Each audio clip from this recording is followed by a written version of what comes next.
My husband is making me watch gangster movies again.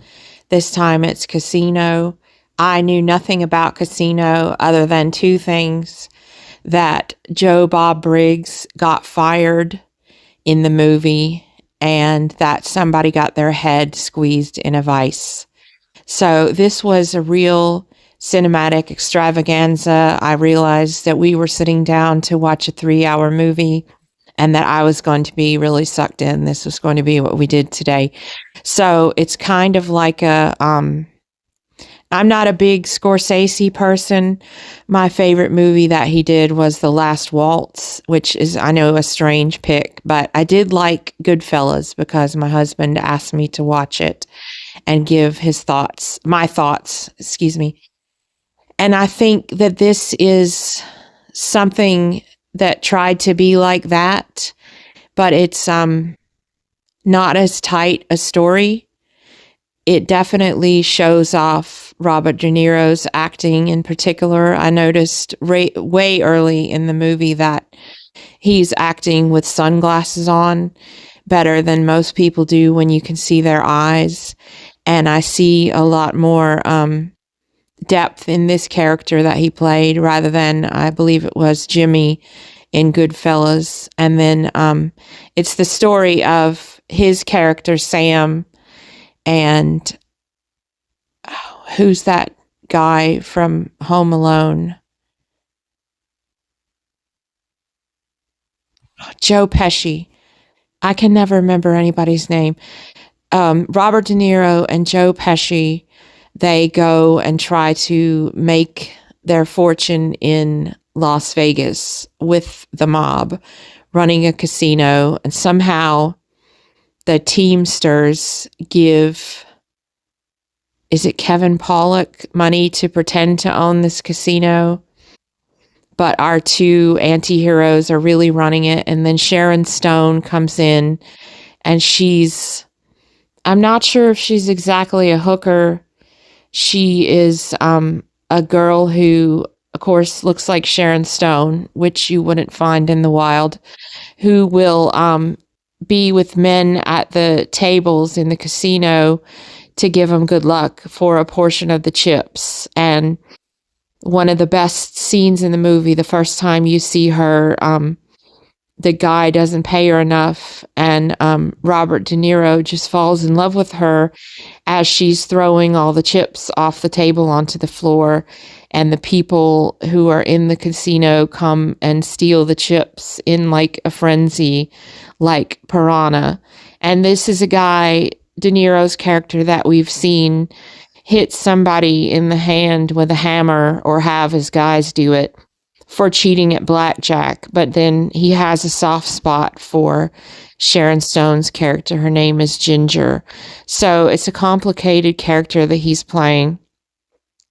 And Joe Pesci is playing an even worse version of his character in Goodfellas. And I don't know why.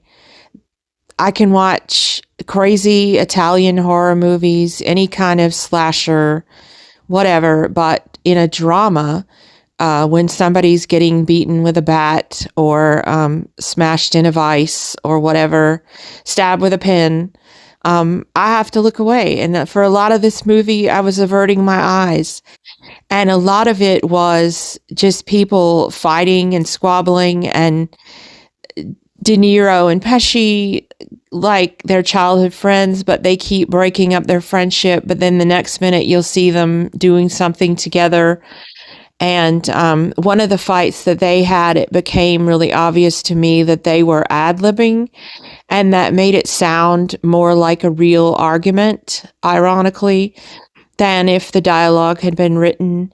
And I don't know how many times De Niro and Stone broke up in this movie, and it's complicated by James Woods, who is her longtime boyfriend or pimp since childhood. And did I say that all of this is a true story? I'm sure that they took some liberties with it. But, I can't complain about something that really happened. All I can say is that, I don't know why I'm such a baby about the blood in this movie. but the acting was just stellar and the music was perfect. And Scorsese's mom, who was my favorite character in Goodfellas, one of the great surreal moments in any gangster film, where she pulls that painting out from under the table when she's cooking them their midnight dinner. And why does she have a painting ready to go under the table to show any friends of her son that might come by in the middle of the night and want some pasta? I love it. But she was in this movie in Casino as a lady whose son ran some kind of store that was doing something crooked to do with the casinos. I've said many times all the ins and outs of the gangster stuff really confuses me because I have low emotional intelligence, but with the relationship drama added into this movie, it confused me even more. So all I know is that there was a rise and dramatic fall of one of these guys more than the other, and I didn't know that the pre-credit sequence was going to be Robert De Niro's car exploding and him flying through the air. So that just blew me away, figuratively speaking.